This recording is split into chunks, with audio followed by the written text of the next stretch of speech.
children who went to school and never came home, children who went to sleep and were found deceased in bed in the morning. And that was really the first motivation I had to really dedicate my life to understanding heart disease in children. The last thing that parents think is going to happen when they plan to have a child, when they're starting a new family, is that their baby's going to have a life-threatening illness or be critically unwell or require life-saving surgery. That's just shocking and quite disorganising for lots and lots of parents. So tonight's really important because we're celebrating that people have felt able to contribute to making a difference to babies and families who don't have it so easy.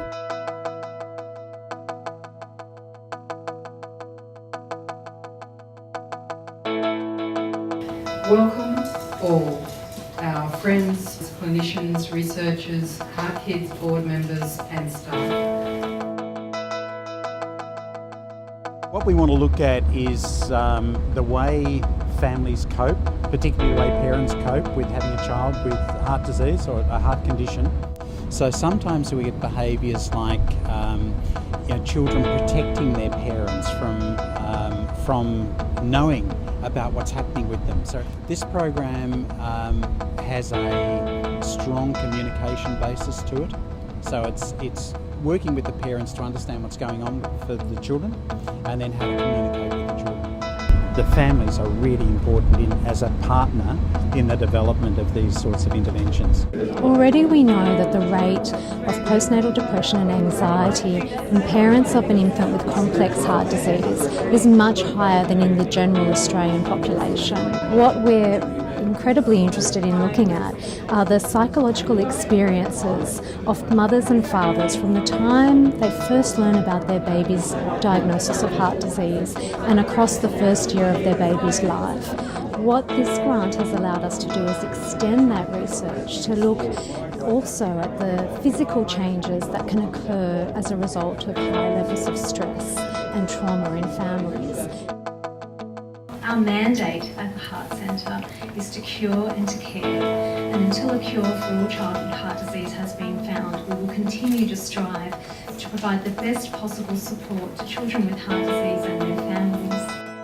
And what we're interested in is, can we do something very early on, soon after the baby's had surgery, when the baby and the family are coping with that very stressful time, to make the outcomes better. So our project is aiming to try and show the benefits of genetic testing in kids. How does it impact on the diagnosis? How does it impact on the way we treat the child and the family? We can target therapy more precisely.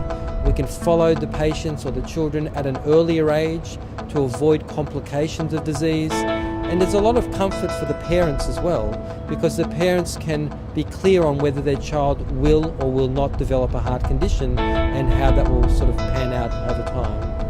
Improving the quality of their life by improving exercise capacity. And this research and its evolution wouldn't be possible without the grant from Heart Kids. So thank you very much. My research is going to have a look at the developmental outcomes of all children who undergo open heart surgery. So I'm interested to look at their neuromotor performance before and after surgery, to have a look at changes that may occur after surgery, to look at whether we can introduce some neuromotor screening before they go home as infants that will flag those that are most at risk, that we can then include in our follow-up clinic. In 2012 we published a major study in the New England Journal of Medicine in which we identified that IVF and related procedures were associated with birth defects.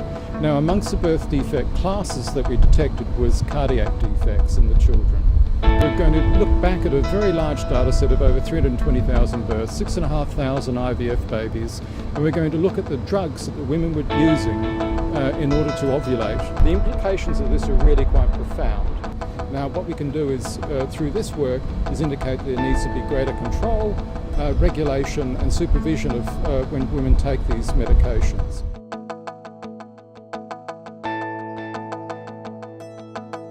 Funding from the public is an incredibly important thing for scientists, because governments, whilst they do support science, that don't support it to the degree necessary to deliver the promise of these revolutions to human health. The best way we can have the next generation of children is by looking after the current one. people who are also passionate about providing the funding for these kids.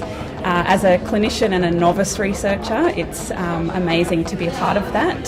So the fact that people feel able to make a contribution to try and understand how do people cope with these things, I think is really important and worth celebrating. Where I believe that we can make a real difference really very fast. What an amazing field we work in, and community of researchers and clinicians that work together. We all come from disparate fields, we all work on very different research projects and have very different interests, but we genuinely care about what we're doing. We genuinely care about the families that we work with. It's wonderful that someone like Heart Kids can support our research, because in the end we are united, both Heart Kids and our research, with our primary goal to improve the health and care of children and their families with heart disease.